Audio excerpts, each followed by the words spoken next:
shown here is the TV diagram.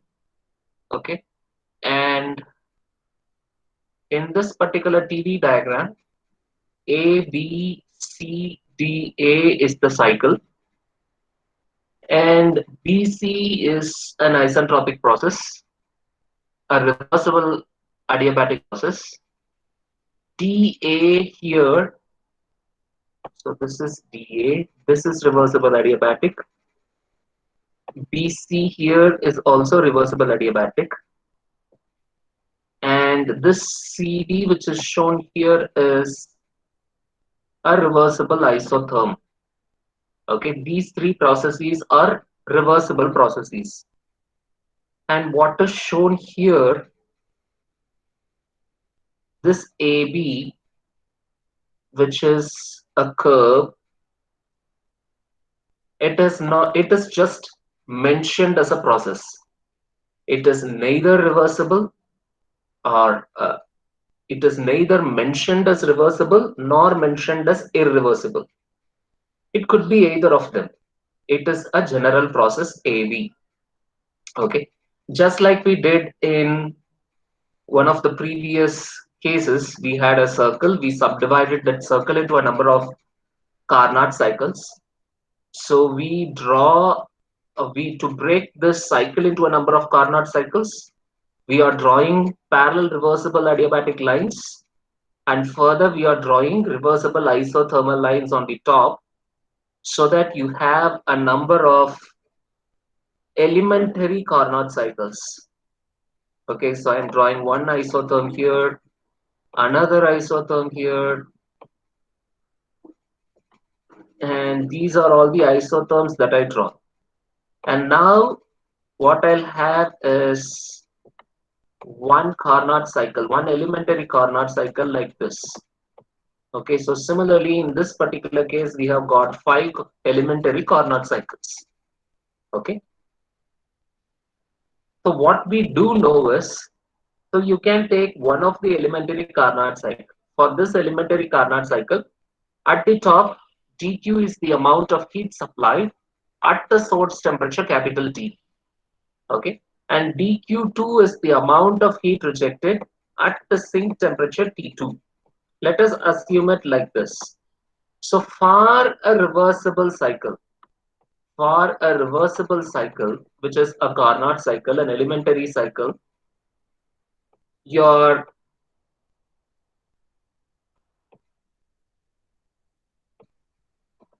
efficiency would be 1 minus dq2 divided by dq.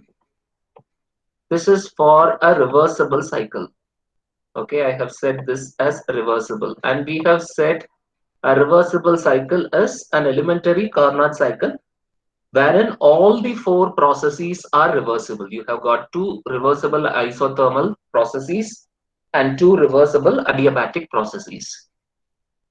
But for a process, or for any cycle other than a reversible cycle, what you can have is simply 1 minus dq2 by dq. This is not a reversible cycle.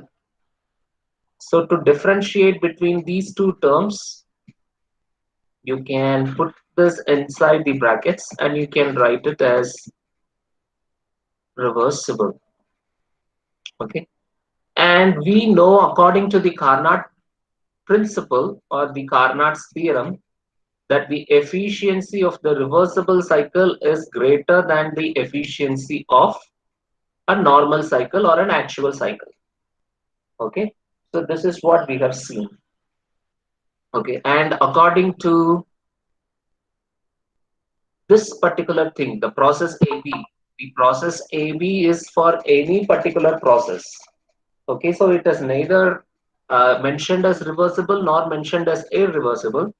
So to take things in that line, we can say the efficiency of any engine can be less than or equal to the efficiency of a reversible engine. So if the engine is reversible, then its efficiency will be equal to the efficiency of the reversible engine. If the engine is irreversible, then the efficiency of the irreversible engine will be less than the efficiency of the reversible engine or the Carnot engine. So to take that in that particular terms, we write it like this. Okay. So we have written the efficiency as 1 minus dq2 divided by dq. This is for any engine. This is less than or equal to 1 minus dq2 divided by dq for a reversible engine.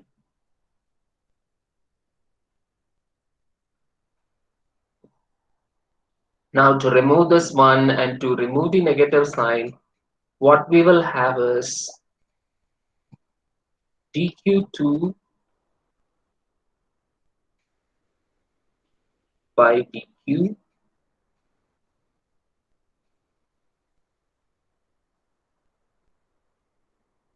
is greater than or equal to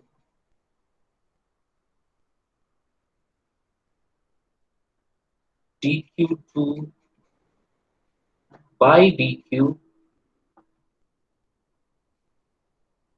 for a reversible engine.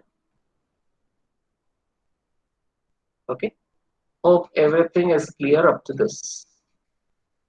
Okay. Once we do that, to change the numerator and the denominator terms, to invert the terms, you can write this as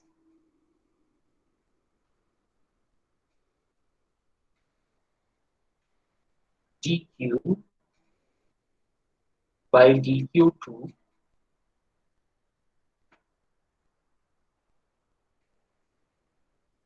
is less than or equal to, because we are inverting it, the equality sign also changes. dq by dq2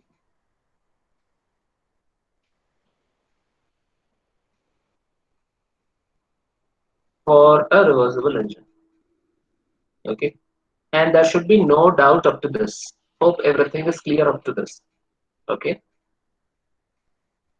So this particular relationship, if this is valid for a reversible engine or an irreversible engine or a process, this is valid for everything. Okay. Now what we are going to do is, if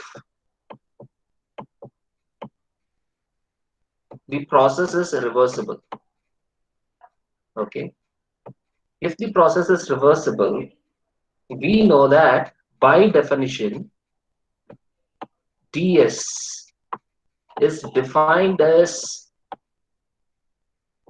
dq by t, whereas this dq by t, this dq is supposed to be reversible. So it is dq reversible divided by t. Okay. And for the elementary cycle which we have considered, we are very pretty sure that this dq2 by t2 is reversible, because dq2 is reversible. That is a reversible isotherm. So you can write this as dq2 by t2.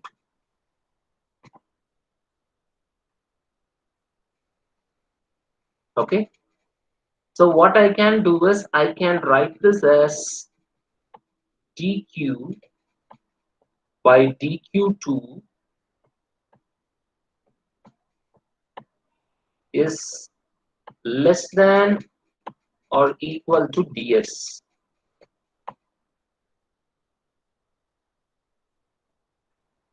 Okay.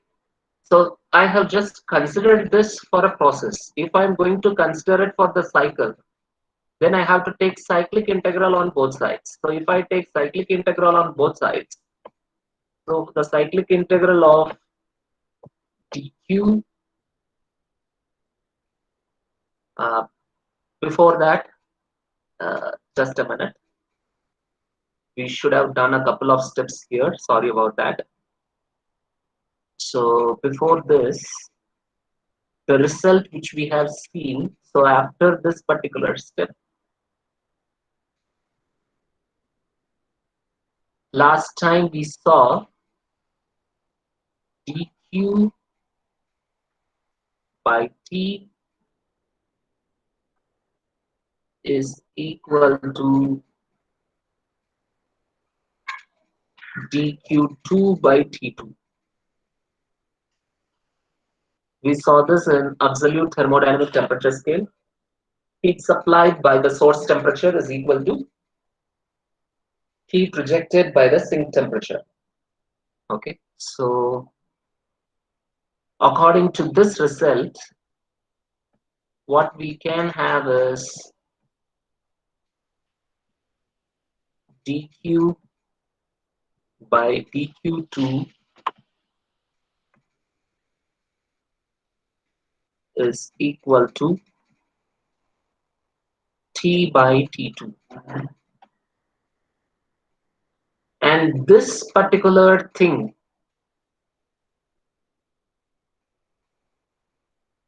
is not applicable for all engine. This is applicable only for a reversible heat engine. This is applicable only for a Carnot engine, only when the processes are reversible. Okay, so you can write this as, so this fellow can be written as dq by dq2 for a reversible engine. Okay, so this equation will turn out to be dq by dq2 is less than or equal to t by t2. Further, you can write this as dq by t is less than or equal to dq2 by t.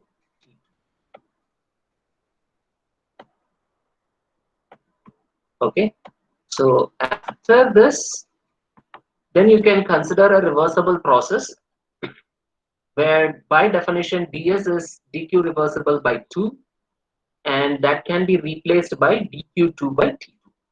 Okay, and now you can write this as, this fellow is not dq by dq2, this fellow is dq by t. Okay, so dq by t is less than or equal to ds. So now when you take cyclic integral on both sides, you will have cyclic integral of dq by t is less than or equal to cyclic integral of ds. Okay, and if you remember, when we studied in the first unit, we said cyclic integral of dE is equal to 0. So in a cycle, summation of heat transfer is equal to summation of work transfer. And so summation of dE or delta E is equal to 0. And we said the summation of any change in property in a cycle will be equal to 0. And we know that change in entropy is also a property. So cyclic integral of ds is going to be equal to 0. Why? Because it is a property. And change in property, sum of all changes in property in a cycle will be equal to 0. So since ds, cyclic integral of ds is equal to 0, now we end up getting cyclic integral of dq by t is less than or equal to 0. And this is what is called as Clausius inequality. Okay, this is called as Clausius inequality. This is a very, very important result. What it tells us is, say if the cycle is reversible,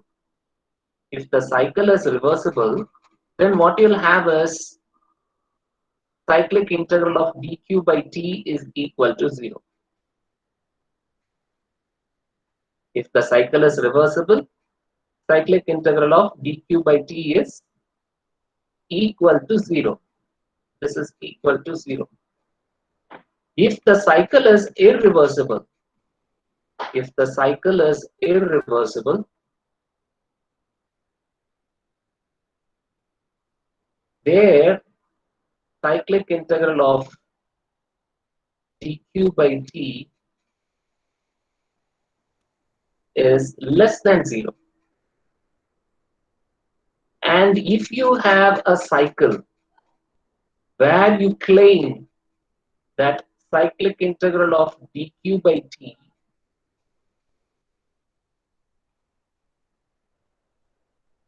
is greater than 0, then such a cycle is impossible.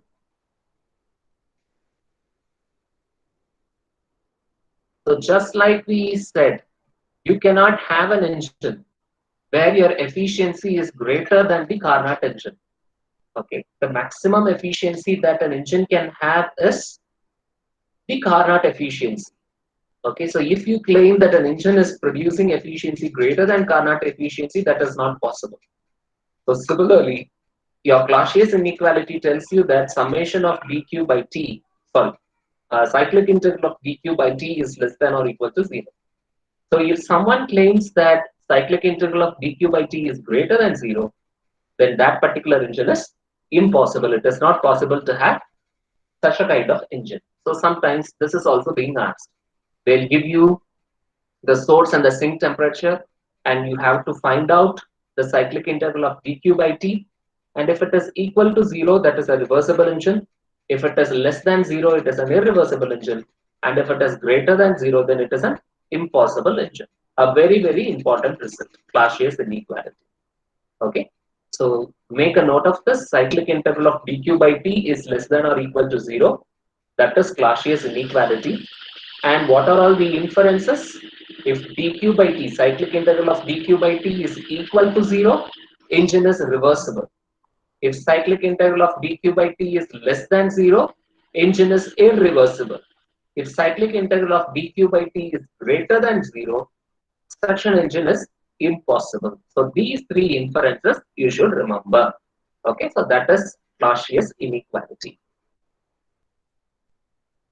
Take a simple example. Let me have a source temperature T1 and sink temperature T2. And let me take two engines with the same source temperature and sink temperature. Okay, and say this is engine,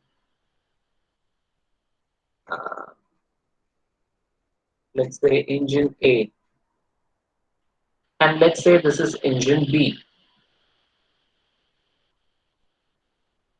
Okay, and let's say engine A is reversible and engine B is irreversible. Okay, so engine A, it is supplied with Q1 amount of heat. It delivers WA amount of work and it rejects Q2 amount of heat. Okay, and let's talk about an irreversible engine. So let's have this A everywhere, Q1A, Q2A. So this is Q1B is the amount of heat that is supplied to this engine. WB is the work output of this particular irreversible engine.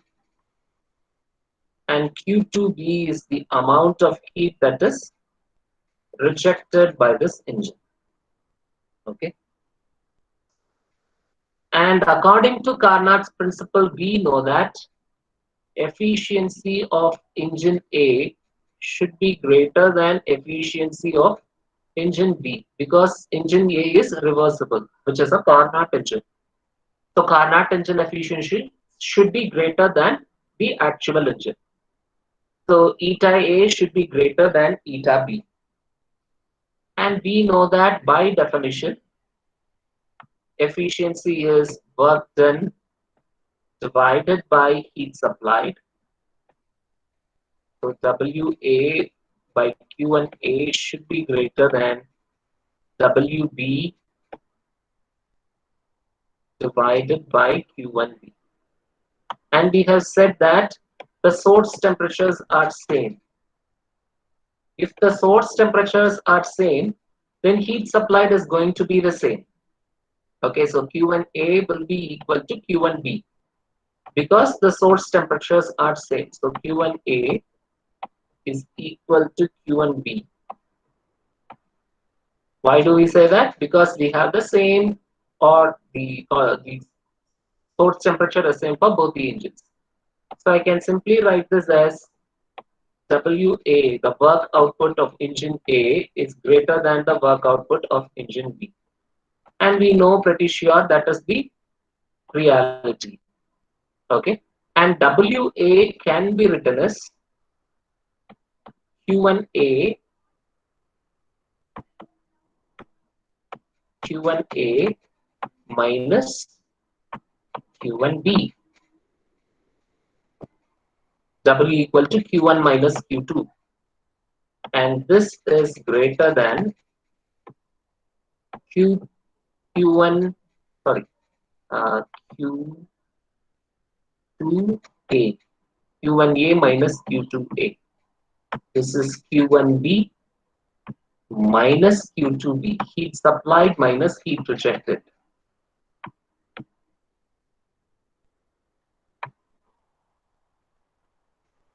Okay, and what we can say is Q1A is equal to Q1B. Okay, so your Q2A, you have a minus sign here, it is greater than Q2B. Because Q1A equal to Q1B, I can cancel out that on both sides. Okay, because of the sign, then we have to invert the equality sign. Okay, so your Q2A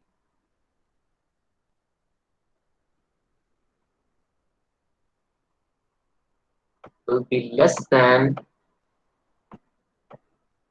Q2B.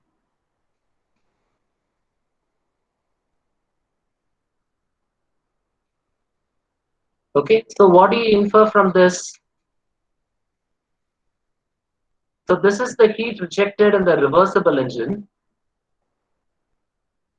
So this is for the reversible engine, and this is for an irreversible engine. So you are able to see that for an irreversible engine, you are rejecting more amount of heat. Okay. So what you will find is, so according to what we have seen in the Clausius inequality, Lehm-Clausius inequality, just go on to absolute thermodynamic temperature scale. What we have seen is Q1A,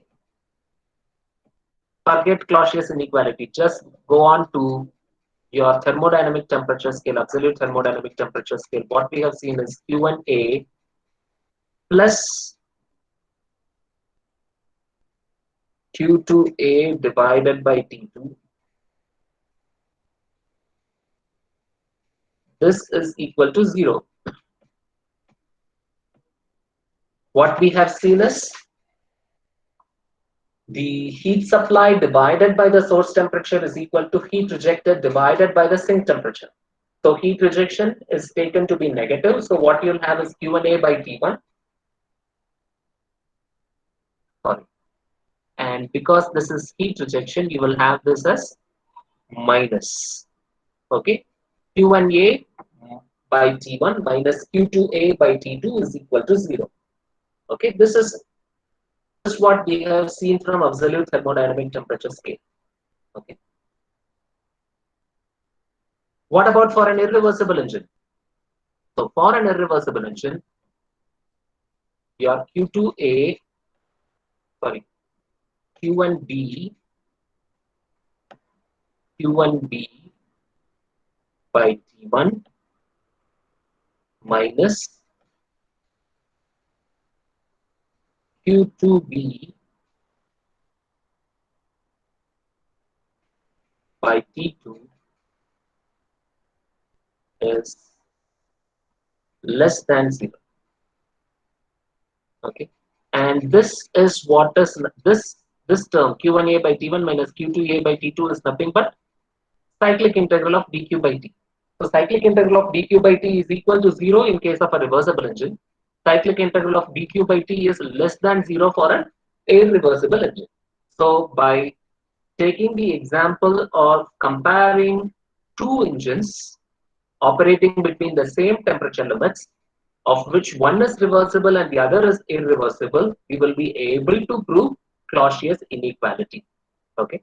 So even if it is not clear, don't worry. We have an example problem, and there you will be able to understand what we have done here. Okay. So for a reversible engine, cyclic integral of dq by t is equal to 0. For an irreversible engine, cyclic integral of dq by t is less than 0. Okay. And then what we have a couple of examples. We will solve that, and then we will continue with our uh, regular lecture. Okay. A heat engine receives 6,000 kilojoule of heat from a high temperature reservoir at 1000 Kelvin during a cycle. It converts 150 kilojoule of this heat to net work and rejects the remaining 450 kilojoule of heat to a low temperature sink at 300 Kelvin. Determine if the heat engine violates the second law of thermodynamics on the basis of Clausius inequality and Carnot principle. Okay. The moment you look at this question, immediately you have to draw the line diagram. Immediately draw the line diagram. Okay. So you have T1. So this is a heat engine. So you have heat supplied from the source, and this is a heat engine. So HE, it delivers W amount of work and rejects Q2 amount of heat to a sink at temperature T2. Okay, and what is given is it receives 6,000 kilojoule of heat. So Q1 is 6,000 kilojoule. 600, sir. Sorry, 600. Yeah, correct. So this is simply 600. So 600 kilojoule of heat. And T1 happens to be 1000 Kelvin. So this fellow is directly given in Kelvin. If it is given in centigrade, you have to convert it to Kelvin. That is the first step that you need to do. It converts 150 kilojoule of this heat to work. So W is 150 kilojoule. Q2 is 450.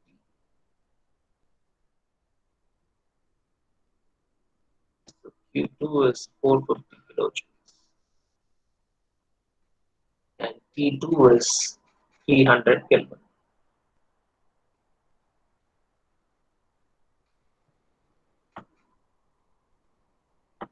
Okay. So these are all the given details, and I want to see if it violates the second law based on Clausius inequality and based on Carnot's principle. So what is Clausius inequality? Clausius inequality tells us cyclic integral of dq by t. What happened? Cyclic integral of dq by t should be less than or equal to 0. So cyclic integral of dq by t should be less than or equal to 0. That is what Clausius inequality is telling us. So if you are supposed to take cyclic integral of dq by t,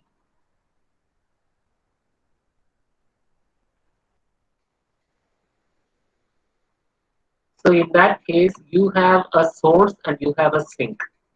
So that is supposed to be source heat supplied from the source divided by T1. Okay, so the heat is supplied from the source, and heat is rejected to the sink. Okay, Q1 by T1.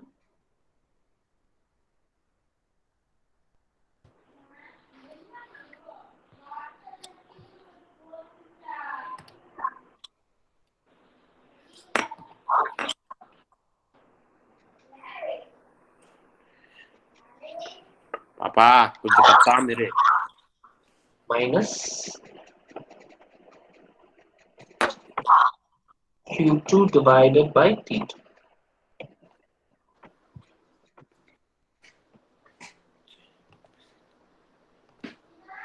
Okay. So Q1 here is 600 kilojoule. So you can keep everything in kilojoule, then it is not a problem.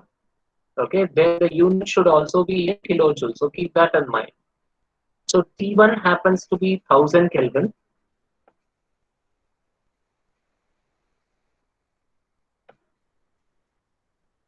Minus Q2 is 450 kilojoules.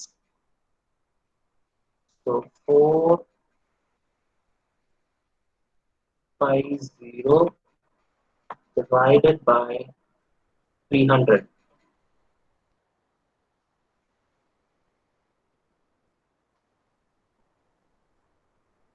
Okay, so this will give you some answer. Don't forget the units. The units is in kilojoule per Kelvin.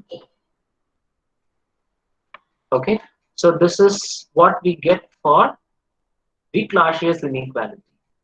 And what you have to do is, what you have to find is the value here is actually, if you can check, it is supposed to be minus 0.9. Check if you are getting minus 0.9. Okay, so if the value is less than or equal to 0, then Clausius inequality is satisfied. So this particular heat engine actually satisfies the Clausius inequality. So it is not violating the second law of thermodynamics. And subdivision B we have already done. Okay, Carnot's principle. So for Carnot's principle, what you have to do is you have to write down the efficiency of the Carnot engine, which is 1 minus T2 by T1. So the Carnot efficiency is 1 minus T2 by T1. Okay, which is supposed to be 1 minus T2 is 300 divided by 1000.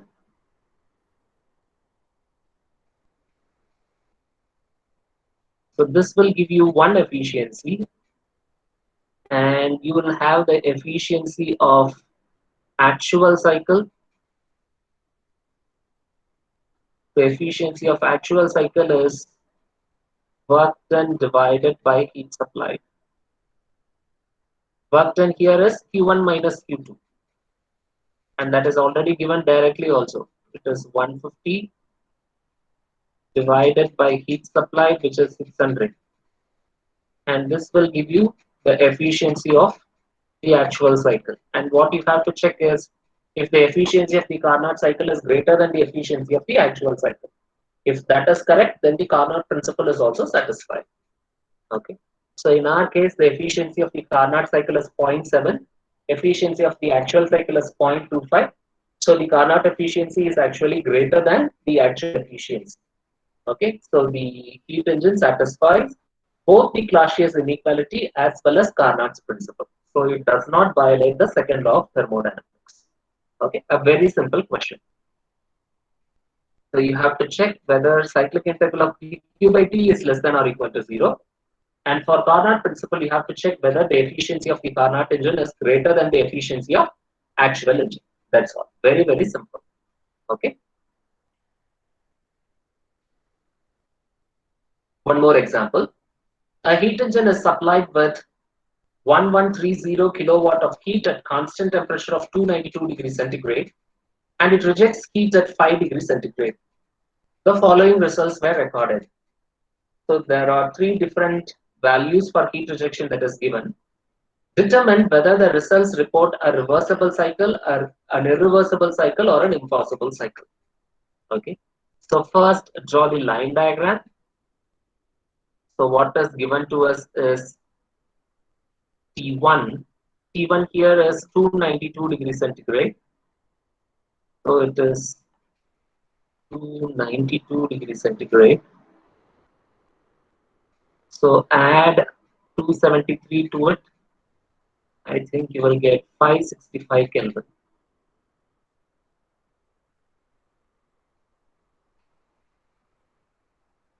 Okay, so that is 565 Kelvin. And then you will have heat supplied from the source, and that is given as 1130 kilowatt. 1130 kilowatt is given. And we know that it is a heat engine, and some amount of heat is rejected, and that rejected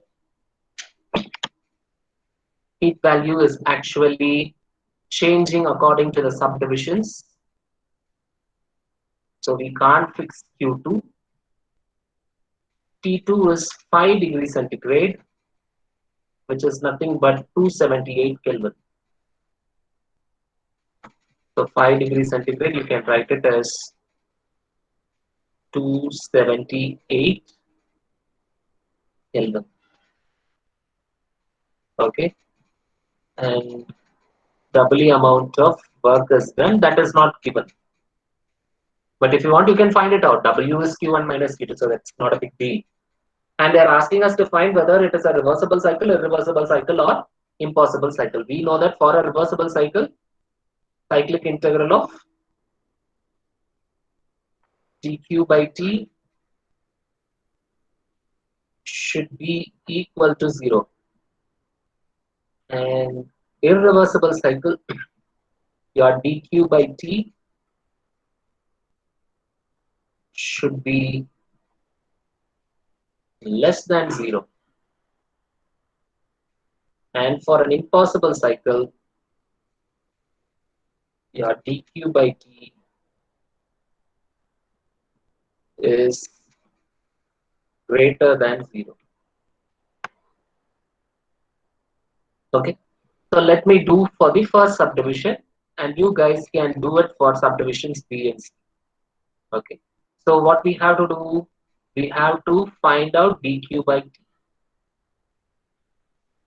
So dq by t, source temperature, source q1 by t1 minus q2 by t2. We have to find out that. We have to find out the value of this. So Q1 here is 1130. The temperature here is 565 minus Q2 here is 834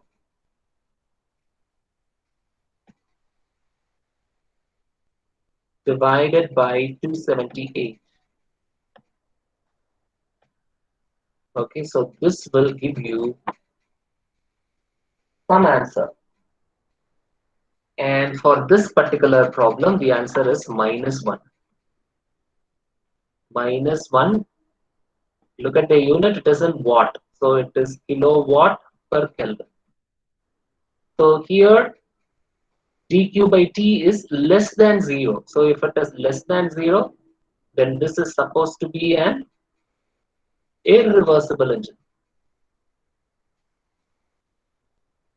So why don't you guys try for subdivisions B and C and see what you get for B and C, whether it is reversible, irreversible, or impossible. Follow the same method. It is very simple. Q1 by T1 minus Q2 by T2 and check what value do you get, whether it is less than 0, equal to 0, or greater than 0. So for B, it is 0 and C, it is equal to 1, sir. Okay, so for B, it is 0. So if cyclic integral of dq by t is equal to 0, then it is a Reversible. Very good. So if it is greater than 0, Impossible. Impossible, sir. very good. So that's it. So for subdivision B, dq by t is equal to 0. So the cycle is reversible. For subdivision C, cyclic interval of dq by t is greater than 0. So the cycle is impossible. Sometimes, rarely, they ask this for 6 marks in your 11-mark question. So you will be lucky if you get such a type of question in your question paper. Okay. So this is sometimes asked in the question paper. So a very simple result. Clausius inequality, cyclic integral of dq by t is less than or equal to 0. Okay.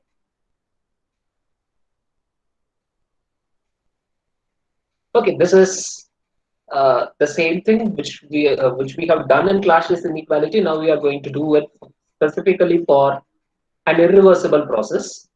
Okay. It is the same result, but we are just going to do it in a different way. Okay, so entropy change in an irreversible process. So I have shown you a TS diagram. Once again, this TS diagram is taken from PK Nag, Engineering Thermodynamics by PK Nag. I have failed to show the source here. The source is Engineering Thermodynamics by PK Nag. And you can see that there are two reversible paths. So 1 to 2 you are taking a reversible path, and 2 to 1 you are taking another reversible path. So 1 to 1 using paths A, B is a reversible cycle. So if you are taking, if your 1 to 1 is a cycle, and if you are taking the paths A, B, if you are taking path A and path B, then that is a reversible cycle because both the processes are reversible. Okay. If you are following the same cycle, but for 1 to 2 you are taking a reversible path, and for 2 to 1 you are taking an irreversible path. Okay. Then 1 to 1 is a cycle following path AC, and because one of the processes is irreversible, the cycle is an irreversible cycle. Because one process becomes irreversible, then automatically the cycle becomes irreversible. So you have two cycles here. Okay. Moving between the state points 1 and 2, it starts with 1, goes to 2, and comes back to 1. According to Clausius inequality, what we have seen is dq by t should be less than or equal to ds. And for a cycle, ds is 0, so we say dq by t is less than or equal to 0. So let's start with Clausius inequality, which says dq by t is less than or equal to ds. And so to put it the other way around, ds is greater than or equal to dq by t. Okay, because now we are talking about entropy change. So we are concentrating on the change in entropy. So we are considering ds. Okay, so now let me take a reversible cycle which takes the path AB. So dq by t for a reversible cycle is equal to dq by t, integral dq by t between the limits 1 and 2 over the path A plus dq by t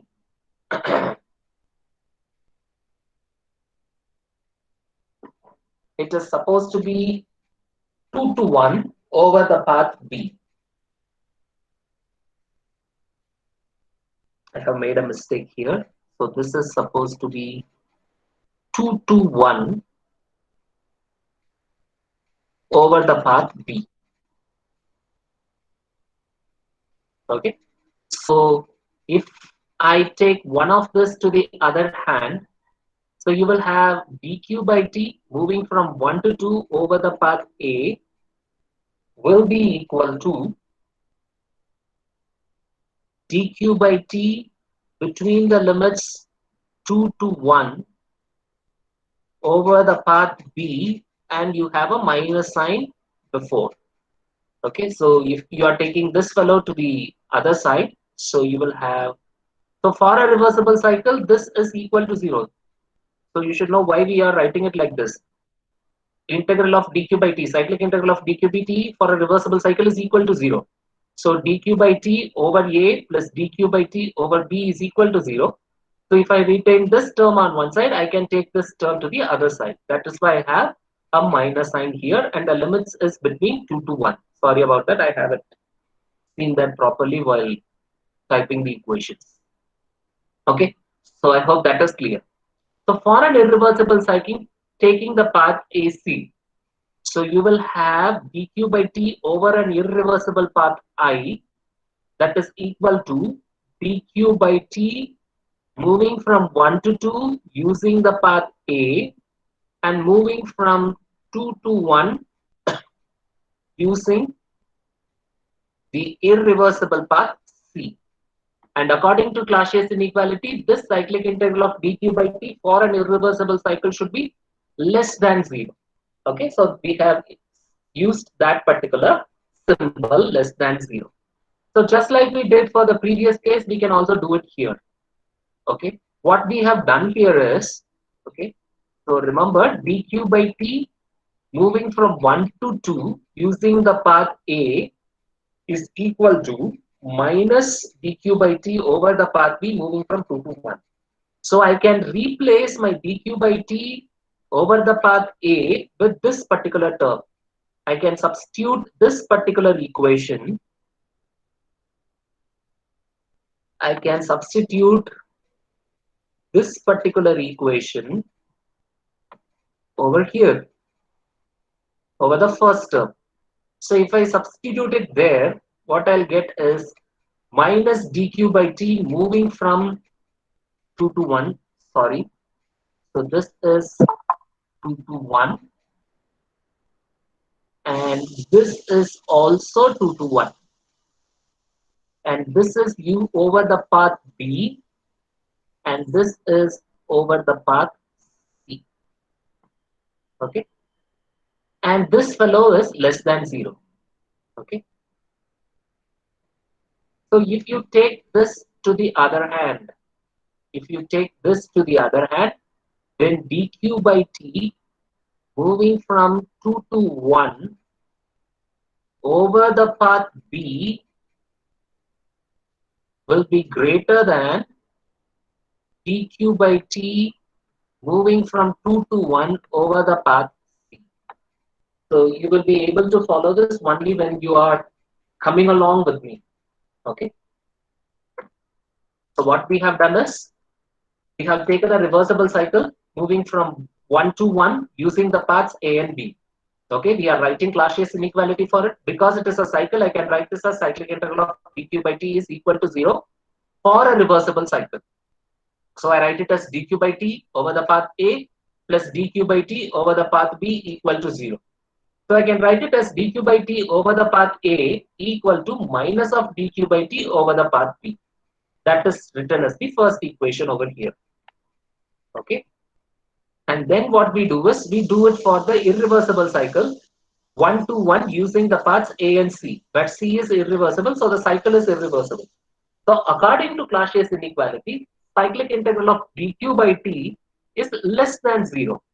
Okay. So dq by t over the path A plus dq by t over the path C should be less than 0.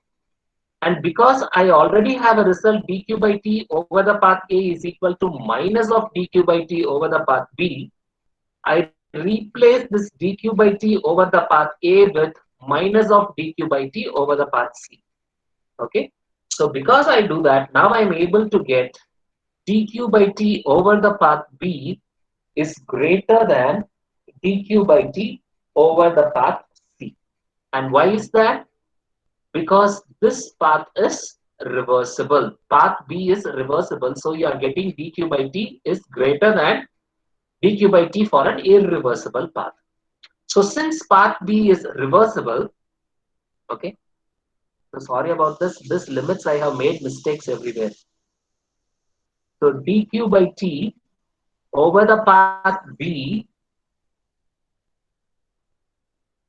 from limits 2 to 1, okay, I can write this as ds. Why? Because definition of dq by t is ds. Okay, so I am replacing it with ds. Okay, And what we are doing here is, so the limits are 2 to 1 everywhere. Sorry about that, guys. I have made a mistake here. I didn't check it. Because we usually write 1 to 2, I have written 1 to 2 everywhere. Okay. So now what we know is 2 to 1 is the process where the, so let's move on to the previous slide. 2 to 1 is the process, but it has taken two different paths, B and C. But because ds is a property and ds is nothing but s2 minus s1, it is dependent on, sorry, in this case it is s1 minus s2, final state minus initial state. So s1 minus s2. Okay. So final state minus initial state is my change in entropy ds, where your property depends not on the path but on the points 1 and 2. Okay. And so I can write this as ds over the path B is equal to ds over the path C. This we have already seen. You can replace the entropy change in an irreversible path. We are talking about a process here, not about a cycle. So you should not confuse this with a cycle. We are just talking about a process. Look here. When I say 1 to 1, then it is a cycle. In that case, your dq by t for a reversible cycle will be greater than dq by t for an irreversible cycle. 1 to 1 using the path AC. When I say cycle, your dq by t is greater than, or the change in entropy in a reversible cycle is greater than the change in entropy in an irreversible cycle.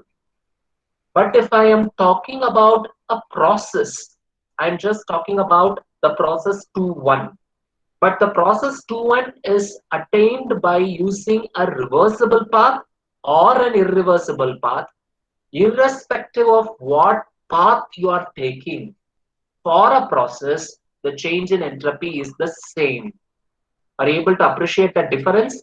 If it is a cycle, the entropy change for a reversible cycle is greater than the entropy change for an irreversible cycle. But if it is a process, the entropy change for a reversible process is equal to entropy change for an irreversible process. Okay.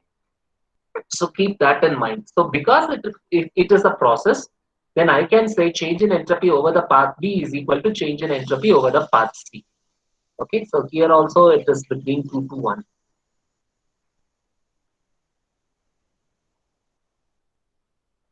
Okay, so now this equation, so here change in entropy over the path B is greater than this dq by t 2 to 1 is over the path C.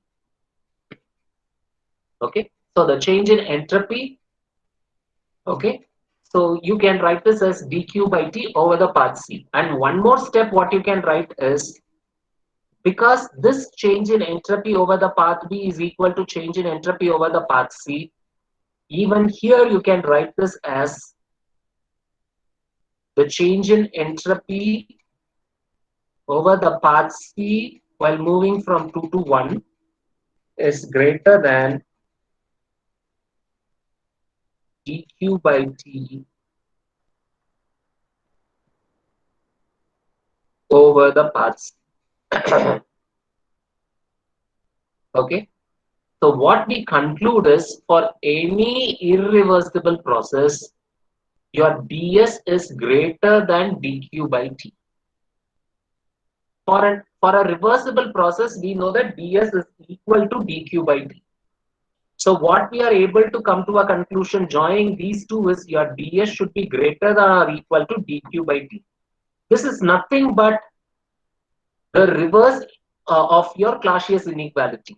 Okay, so in the Clausius inequality, what we found was your dq by t is less than or equal to ds.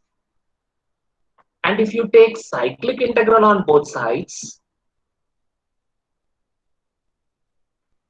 cyclic integral of dq by t is less than or equal to cyclic integral of ds, and cyclic integral of ds is equal to 0, and so we said cyclic integral of dq by t is less than or equal to 0. So what we have done in this entropy change in an irreversible process is nothing but the reverse way of saying your Clausius inequality. So Clausius inequality is cyclic integral of dq by t less than or equal to cyclic integral of ds. So here we are saying ds is greater than or equal to dq by t. And this is very, very important, which is called as the increase in entropy principle. So your ds is always greater than or equal to dq by t. So if you are taking an isolated system, so in an isolated system, there is no energy transfer, there is no mass transfer. So when you say there is no energy transfer, obviously there is no heat transfer also. So for an isolated system, your dq is equal to 0, not because it is adiabatic. It is adiabatic. Apart from being adiabatic, there is no total energy transfer. Okay, so because dq is equal to 0, so now your ds is greater than or equal to 0. Okay. We have already seen for a reversible process, ds is equal to 0, which means entropy is constant. There is no change in entropy. Entropy remains the same. For an irreversible process, the change in entropy is greater than 0. So this is where it is very important. Your entropy always increases, and to the maximum, it can remain constant. It is never going to decrease for the universe. Okay.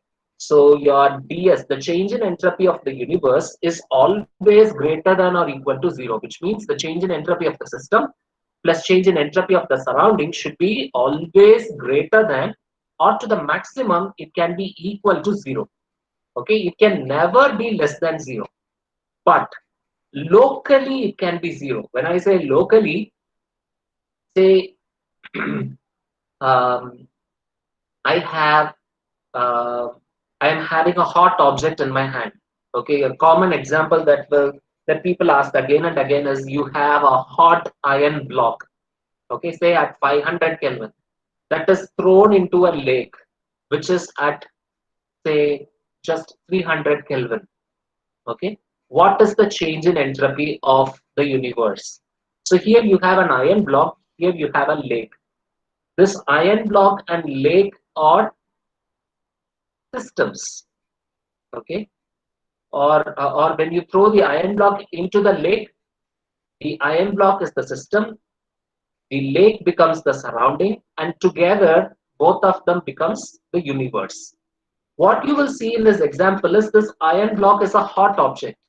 Okay, when you are throwing it into the lake, this iron object is going to lose heat, which means dq is going to be minus. So change in entropy for a hot object losing heat will be negative. Are you able to follow me? A hot object which is losing heat is going to have a negative entropy change. That means there is a decrease in entropy. But what about the lake? The lake is going to gain the heat whatever the iron block is losing. Okay, so there is going to be an increase in the heat energy of the lake, and there is going to be an increase in the entropy of the lake. Locally, your iron block has lost some of its entropy, whereas the lake has gained entropy. But what is very important is when you add these two, the universe should have a value which is greater than or equal to 0. That is what I am trying to say. When you have a system and a surrounding, either the system or the surrounding can have a negative entropy change. But when put together, the entropy change should be positive, or at least it should be equal to 0 where your entropy is constant. Your entropy can never decrease. So that is called as increase in entropy principle. So that is why the second law of thermodynamics gives us the direction in which the process can take place. So what is that direction? increase in entropy direction. So whenever you have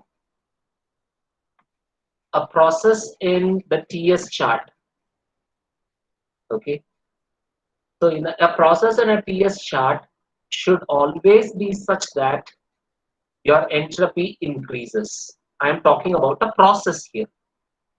If it is a cycle, in a cycle you may have, so say suppose if you take even Carnot cycle, one of the process has a decrease in entropy. For 1 to 2 there is an increase in entropy, for 3 to 4 there is a decrease in entropy. That doesn't matter, because when you add up, you may either have the change in entropy to be equal to 0, because for a cycle, cyclic integral of ds is equal to 0. So here it is not an issue. But if you are drawing an individual process, there is a process taking place in nature, then that process should always have an increase in entropy. Your curve should always point towards the right if it is an individual process. If you are doing an individual process, that process should not have a decrease in entropy in nature. Is that clear? So that is called as the increase in entropy principle. So when you say the second law of thermodynamics defines the direction of the process, the direction what we mean is the increase in entropy. So that is the direction what we are talking about. So your entropy should always increase, it should never decrease. Keep that in mind. Okay, so that is called the entropy principle. And we have something called the TDS relations. Okay, and we can start that with the first law of thermodynamics. So the first law of thermodynamics tells us dq is du plus dw. Okay, we are talking about a closed system here. dq is equal to du plus dw. dq can be written as TDS. ds is dq by t. We have seen that. So dq can be written as TDS.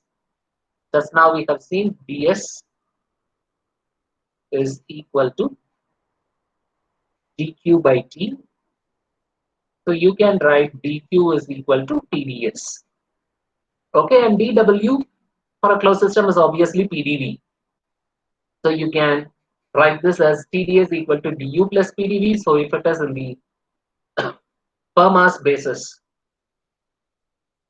if it is in terms of specific properties, then it is TDS equal to du plus PdV, where S, U, and V, they are all written in small letters. Okay, so you can write it like this also. And then we have the definition of enthalpy, which is U plus PD. So when you differentiate it on both sides, you will have dH equal to du plus d of PV. D of PV can be written as PdV plus VdP. Following your differentiation rule, d of UV is equal to UdV plus VdU. So that formula we are using here. So you differentiate it on both sides. And if you can write this as du plus PdV is maintained on one side, the other side you can have dH minus VdP. And from this equation, du plus PdV is nothing but PdS.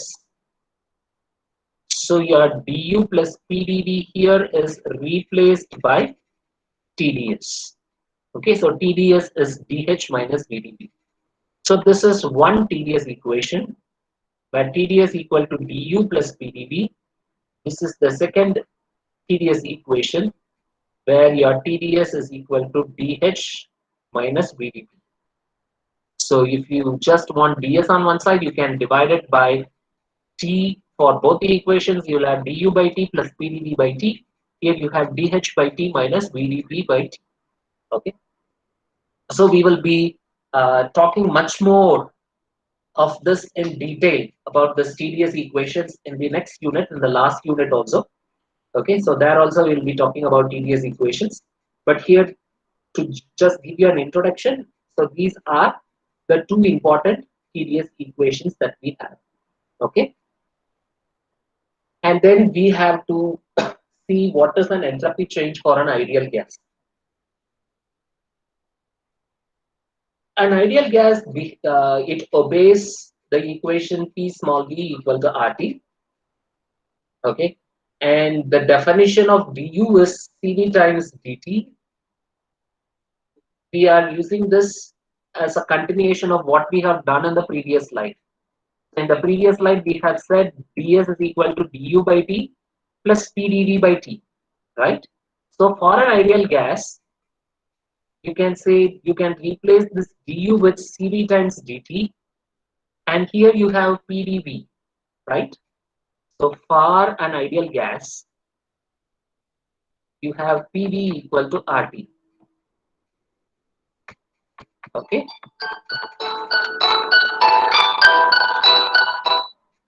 So what you can have here is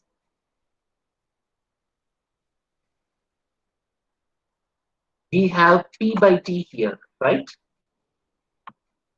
So p by t is equal to r by v. So you can replace this du by t with cv dt. So what you'll have is cv dt by t, and instead of p by t, what you have is r by v, and that can be written as r times dv by v.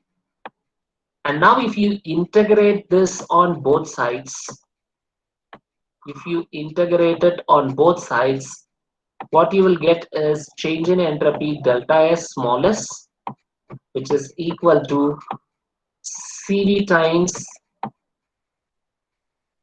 ln of T2 by T1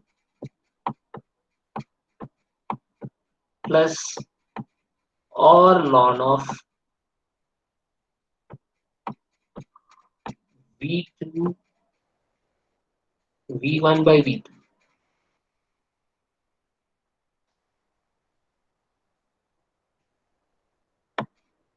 V2 by V1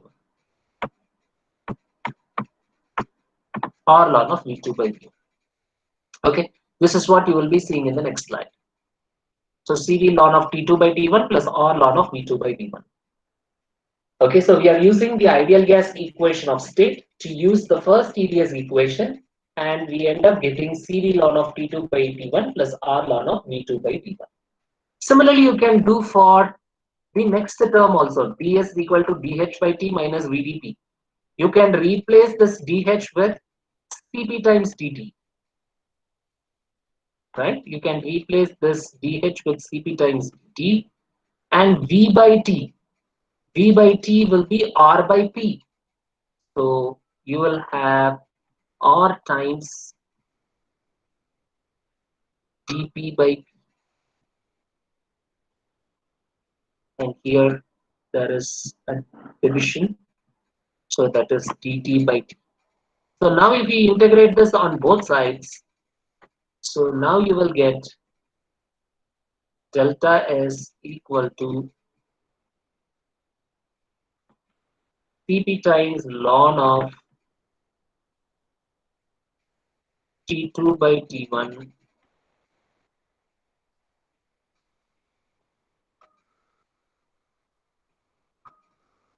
T2 by T1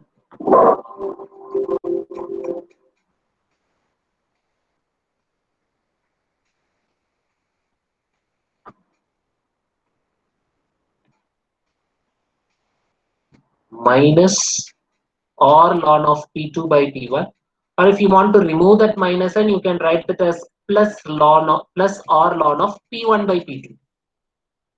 If you want to retain the minus sign, you can retain it as minus or ln of P2 by P1. If you want to remove the minus sign, you can write it as plus or ln of P1 by P2. Okay, so this should be a minus here. So Cp times ln of T2 by T1 minus or ln of T2 by T1. So this is entropy change for an ideal gas. So because we have got two TDS equations, you can use those two equations to get the value of, or to get a result for change in entropy. Okay. Now let's see what is the change in entropy for solids and liquids. So if you take solids, the volume is not going to change. And if you take incompressible liquids, okay, in most of the cases, if you take water, it is not compressible. If you take gases, gases are compressible, but liquids, it is very difficult to compress them because the density is high. Okay. So solids and liquids are usually incompressible. So if it is incompressible, the volume is retained, volume is constant. So if volume is constant, dV is equal to 0. Okay. So we have TdS equal to du plus PdV, taken from dq equal to du plus dw. dq is written as TdS, dw is written as PdV. So TdS equal to du plus PdV. So for solids and liquids, because volume is constant, dV is equal to 0. Because dV is equal to 0, this particular term vanishes. So your TdS is simply du, which is nothing but Cv times dt. So your ds will be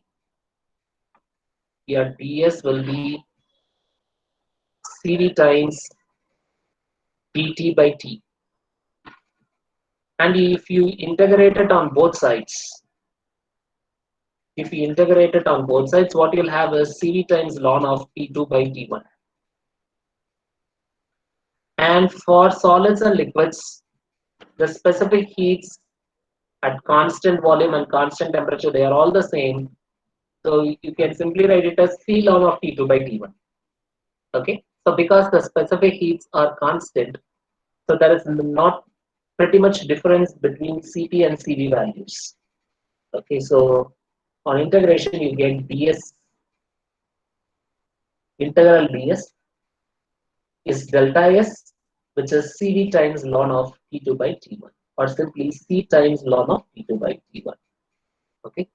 So that is the entropy change of solids and liquids. So I think I have one more example here. Okay. And for this example, you have to be a little bit careful. A thermal energy source at 800 Kelvin loses 2000 kilojoule of heat to a sink at 500 Kelvin and 750 Kelvin. Determine which heat transfer process is more irreversible. Okay. So usually, so here what is given as thermal energy source at 800 Kelvin loses 2000 kilojoule of heat. You have to look at the statement very carefully. Okay. So there is a thermal energy source and it is losing heat to a sink. So here nothing is mentioned about a heat engine. So if it is a heat engine, we usually write it as Q1 by T1 minus Q2 by T2, and that is equal to 0. Okay. So you should not be in a hurry to use this particular equation immediately, because see here what they have said is about an energy source, and this energy source is losing heat to a sink. Okay, so don't be in a hurry to use this formula, you will end up getting a wrong answer. Okay, so what is given here is, so let's simply take it as Q source. Don't even use the word Q1 or Q2 to avoid confusion. And here also you can use the word P source.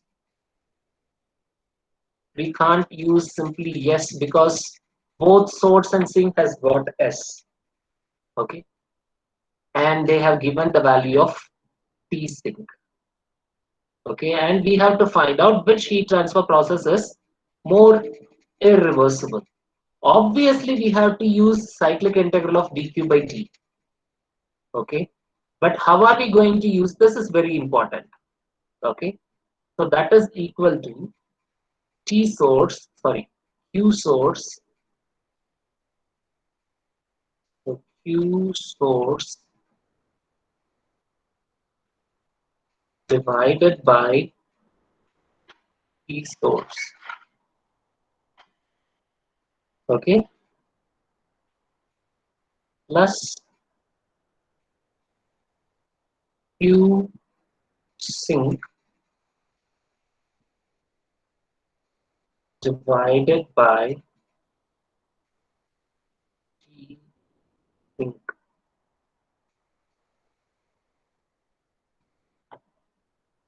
Now this is where you are going to be careful. So when you are writing it, the statement very clearly says that the energy source is losing heat. So your heat source is minus 2000, okay, divided by the source temperature is 800.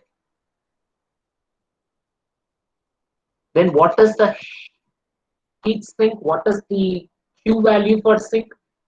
So the thermal energy source is losing the 2 kilojoule of heat to where? To a sink.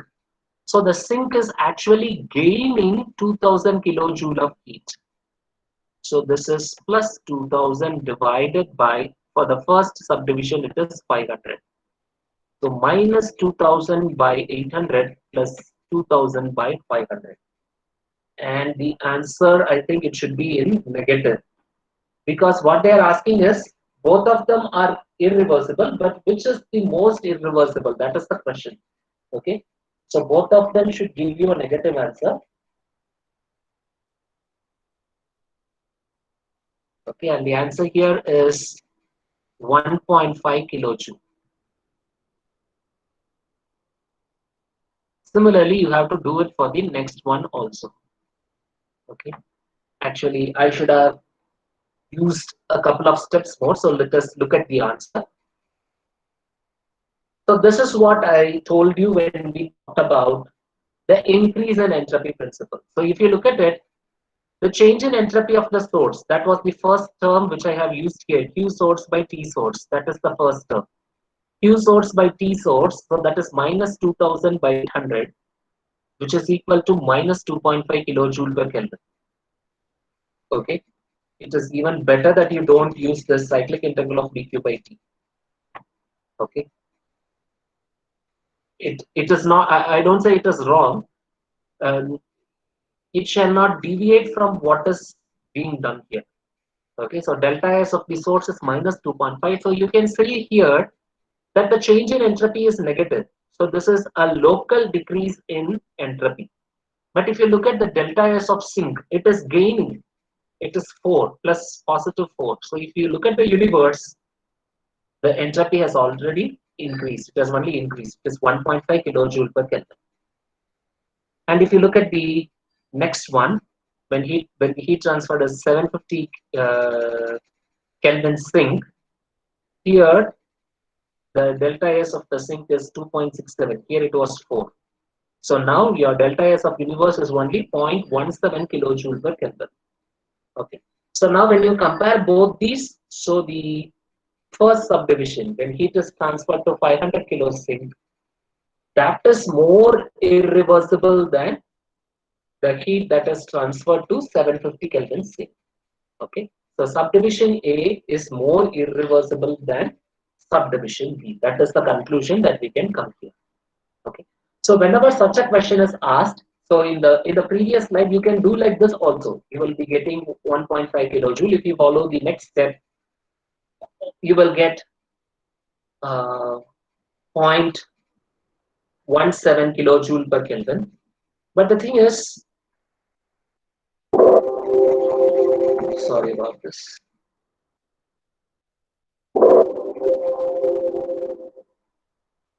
But the thing is, if something is wrong, you will be losing marks for everywhere. But when you split the steps like this, then you can have some step marks. Even if something is wrong, then you will be losing marks for that steps alone. Okay, so that is the advantage of splitting the problem into a number of steps and then solving it. Okay, so you can better go through this particular way of solving the problem, doing it step by step. Okay, and this problem, all these problems, so 3 problems which I have done, I have taken it from Mahesham Rathur. Okay, and let's see one more problem. So 1.5 kilogram of air at 1 bar, 300 Kelvin is contained in a rigid insulated tank. During the process, 18 kilojoule of work is done on the gas through a paddle wheel mechanism. Determine the final temperature, final pressure of air in the tank and change in entropy. It's mostly it is the same which we have done before. Okay, but you have to be very careful when you are writing down the given details. Okay, so here the mass is given as 1.5 kilogram. Okay, the pressure P1 is given as 1 bar. The temperature T1 is 300 Kelvin. Okay. And the work done here is given as a work input. So this is minus 18 kilojoules. Okay. Work is done on the gas by the Purdle wheel mechanism. So it is a work input. Okay. And the moment you find this word rigid tank, it is a constant volume process. Or instead of saying a constant volume process, the volume of the tank is constant. Okay. And what you can see here is the tank is insulated, which means your Q is also equal to 0. And after this work is being done, they want us to find what is the final temperature, what is the final pressure, and what is the change in entropy. Mass is given, so change in entropy, capital S, delta S, you can write. Okay.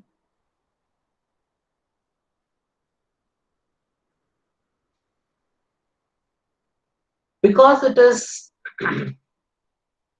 the volume of the tank is constant, you can't have any work done here apart from the work input that you have. Okay, so if you write the first law of thermodynamics, Q equal to delta U plus W, delta U plus W. So this is supposed to be delta U. Okay, so this fellow is 0. We don't know what delta U is. And this W, you can have PdV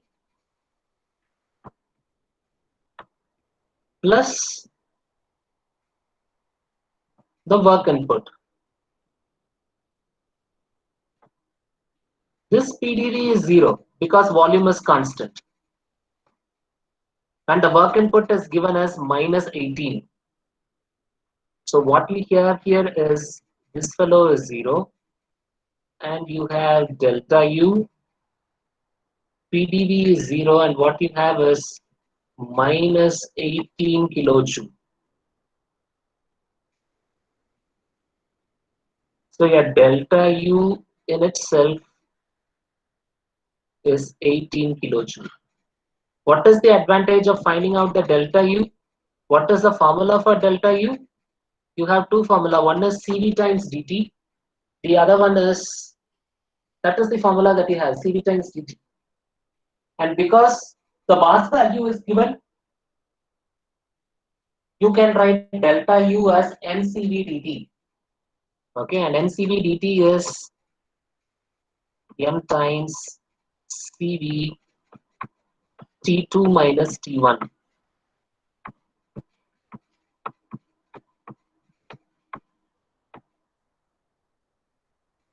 So this is equal to 18 kilojoule. So now if you substitute the values, you know the value of mass. They have said it is here, so CV is 718. T2 is what we are supposed to find out. T1 is given to us in the problem as 300 Kelvin. And 18 kilojoule is there on the right hand side, so it is easy to find out the value of T2. So you can get the value of T2 here straight away. Okay. And this T2 according to the book answer is 316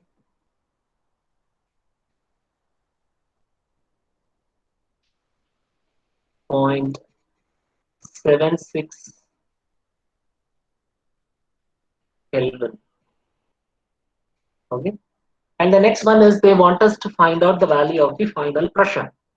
And we have said the volume is constant. So you can write P1 V1 by T1 equal to P2, V2, sorry, this is supposed to be V2 divided by T2. So I can cancel out this volume on both sides because volume is constant. So now you can find out the value of the pressure P2. So pressure P2 is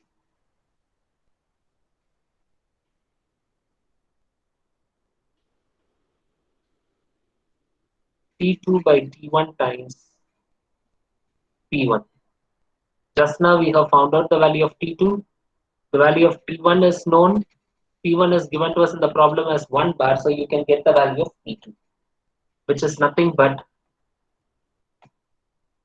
1.06 bar according to the book answer. 1.06 bar. Okay, and the next one is they want us to find the value of change in entropy.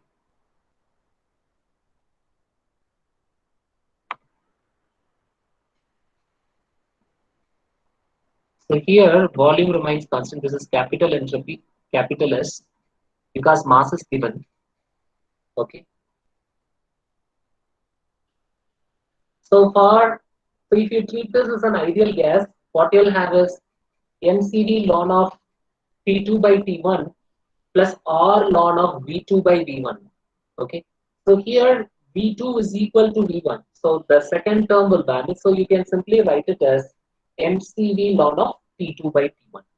Okay. We have already, what we have already seen is, you can write this as MCV ln of T2 by T1 plus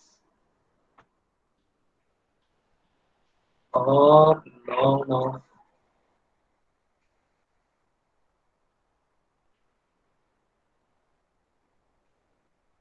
V2 by V1. About now, because V2 by V1 is 1, ln 1 will be 0. So this second term will vanish. You know the value of mass, which is 1.5. PV is 718. Ln of 316.76 divided by 300. That will give you the value of change in entropy. And the change in entropy here is 0.058.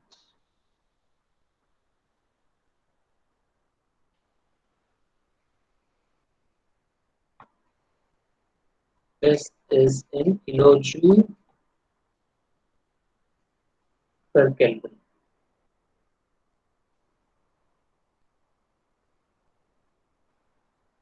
Okay, a very simple problem.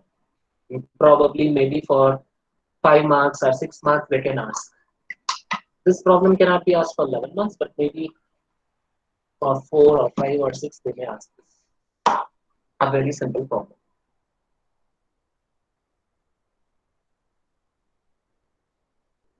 A lump of steel mass 10 kg at 627 degrees centigrade is dropped in 100 kilogram of oil at 30 degrees centigrade. The specific heat of steel and oil are given. Calculate the entropy change of steel, oil, and the universe. Okay. So this is what is given. So if you look at this problem very carefully, what is given to you is the mass of the steel. Mass of the steel is given as 10 kilogram. And they have given you the temperature of the steel as 627. Okay. And they have given you the mass of the oil. And they have given you the temperature of the oil, which is at 30 degrees centigrade. And they have given you the specific heat of steel. And they have given you the specific heat of oil. And now what you have to find out is, you have to find out the delta S of steel. You have to find out the delta S of oil. and then you have to find out the delta S of universe, which is delta S of steel plus delta S of oil. So delta S of universe will be delta S of steel plus delta S of oil. Okay, so now how will you find out the delta S of steel, change in entropy of steel? So for the change in entropy of steel, you can go ahead with integral dq by t. Okay, integral dq by t is nothing but mcv dt by t. Okay, so dq here will be mcv delta t. Okay, so what you will have is mcv. I have already told you that cp equal to cv equal to c. So whether you write it as cp or cv, that doesn't matter. If you want, you can write it as cp also. mcp ln of t2 by t1. Okay, so now is where you will face a problem. What T1, I am sure that it is 627 degrees centigrade. But what is this T2? Which T2 should I take? So here the steel is at 627 degrees centigrade. It is dropped into the oil at 30 degrees centigrade. So it is going to attain the temperature of 30 here. Okay, so that is the final temperature. So the mass of steel here is 10. Cp is 0.5 into 10 to the power 3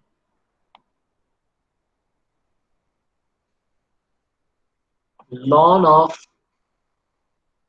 so 30 plus 273 will be 303, and 627 plus 273, how much is that? Is it 900? I hope it is 900. Correct me if I am wrong. So this will give you a sure negative answer. Ln of smaller value by bigger value will give you a negative answer, and you can expect that. You have to expect that because the temperature of the steel is dropping. Okay, and then you have to find out the change in entropy of the oil. Okay, here we know the initial temperature of oil, which is 30 degrees centigrade, but we don't know the final temperature of the oil. Okay, that is one criteria. The second criteria is, here the oil is gaining heat from steel. Okay, so what we can use here is, you can use the formula Q by T. Q of Q of oil divided by T of oil. Okay, so what is Q of oil? We don't know Q of oil. We have to find out that. Okay, what is the heat that is added to the oil? That is what we have to find out. So that is once again mcv delta T, but here that m is mass of oil, C is the specific heat of oil. Okay, and the final temperature minus initial temperature. What is the final temperature? That is nothing but, in this case, this T2 is nothing but Ts, the temperature of the steel, and O, initial temperature, is nothing but the temperature of the oil. So what you have here is 100 kg of oil, and C is 3.5 into 10 to the power 3.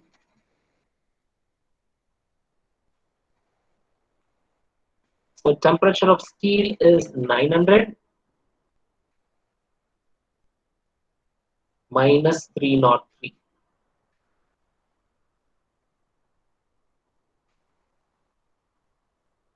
So you'll get some answer. This will be a definitely a positive answer. Okay. So probably you will get the answer in kilojoule per Kelvin. And here also you'll get something in, this fellow is in kilojoule. What we have found out is just Q of oil. So you have to find out delta S of oil. So delta F of oil is Q of oil divided by T of oil. Okay. So one of you guys have to tell me the values, because this is a question that is taken from a question paper. I don't have the values with me, so you guys have to share the values. So this delta S of oil will be a positive value in kilojoule per Kelvin. And if you add these two, you will get delta S of the universe, which should definitely be a positive value in kilojoule per kilogram. Sorry, kilojoule per Kelvin.